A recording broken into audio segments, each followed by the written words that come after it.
History में पहली दफा ऐसा सान्या हुआ है कि स्पेस में भेजी गई किसी चीज की वजह से जमीन के बासियों को नुकसान पहुंचा है और उसने जमीन का एक घर डैमेज कर दिया है। और ये कोई रूमर्स नहीं है बल्कि नासा ने इसकी तस्दीक कर दी है। ये जो स्पेस जंक है ना, ये 3 साल पहले इंटरनेशनल स्पेस स्टेशन से स्पेस में फेंका गया था। 2021 में आईएसएस इंटरनेशनल स्पेस स्टेशन पे बहुत से एस्ट्रोनॉट्स अपने कंट्रोल स्टेशन के साथ मीटिंग कर रहे थे।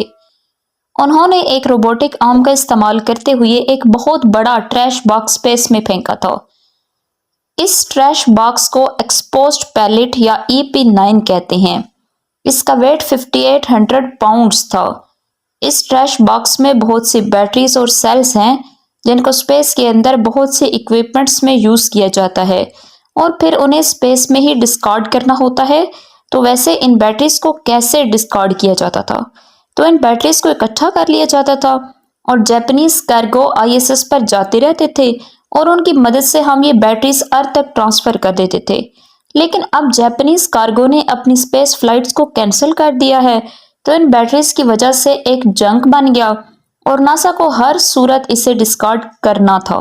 नासा ने सोचा कि अगर इंटरनेशनल स्पेस स्टेशन से इसे अर्थ तक फेंका गया तो ये जमीन के गिर्द रोटेट करना शुरू कर देगा और आहिस्ता आहिस्ता अर्थ के करीब होता जाएगा। और जब ये एटमॉस्फेयर में एंटर होगा तो गैसेस के साथ फ्रिक्शन की वजह से इसका टेम्परेचर बढ़ जाएगा और उसे आग लग जाएगी और जमीन पे जस्ट इसके पार्टिकल्स गिरेंगे। ये 8 मार्च 2024 को जमीन की सरफेस में एंटर हुआ। इसका मेजर पोर्शन मैक्सिको में जाकर गिरा। जब इसको करीब से जाकर रिसर्चर्स ने ऑब्जर्व किया तो ये पता चला कि ये पूरे तरीके से बर्न नहीं हुआ था। ऐसा इसलिए कि स्पेस के लिए बैटरीज को बनाने में बहुत हाई क्वालिटी मटेरियल यूटिलाइज किया जाता है, सो उन मेटल्स की मुकम्मल तरीके से कंबशन नहीं हो सकी थी। जब यह स्पेस जंक जमीन में दाखिल हुआ और इसका ज्यादा हिस्सा मैक्सिको में गिरा तो इसमें से कुछ पैलेट्स बाहर निकले। उनमें से एक पैलेट फ्लोरिडा में गिरा जिसने एक घर के 2 पोर्शंस को डिस्ट्रॉय कर दिया। वहां के मालिक मकान ने ट्वीट भी किया और उस घर की डैमेजिंग के बाद बहुत से फोटो सोशल मीडिया पर शेयर होते रहे। लेकिन स्पेस जंग के बाद क्या डिस्कार्ड होने वाला है? तो वो है आईएसएस यानी कि इंटरनेशनल स्पेस स्टेशन। व्हाट? जी हाँ, इंटरनेशनल स्पेस स्टेशन अब अपनी उम्र गुजार चुका है और अब इसे डिस्कार्ड किया जाएगा। लेकिन कैसे? या तो इसे डीप स्पेस की तरफ रवाना कर दिया जाए, लेकिन हमारे पास इतना फ्यूल ही नहीं है इसे देने के लिए कि ये स्पेस की तरफ जा सके। इसलिए इसके इंजन्स को बंद करना होगा और उसके बाद ये जमीन में एंटर होना शुरू हो जाएगा और जमीन पर गिरकर तबाही का सबब बनेगा। इसको 20 नवंबर 1998 में 408 किलोमीटर की बुलंदी पर लो अर्थ ऑर्बिट में लॉन्च किया गया और ये 26,000 किलोमीटर पर आवर की स्पीड के साथ अर्थ के अराउंड रोटेट कर रहा है और वहाँ एस्ट्रोनॉट स्टे करके एक्सपेरिमेंट्स परफॉर्म करते हैं।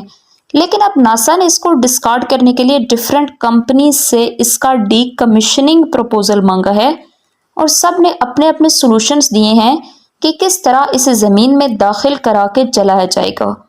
इस स्पेस स्टेशन के जो 2 बड़े कंट्रीब्यूटर्स हैं वो रशिया और अमेरिका हैं और इसकी लाइफ सिर्फ 15 साल थी, बट अब ये 25-26 साल का वक्त गुजार चुका है।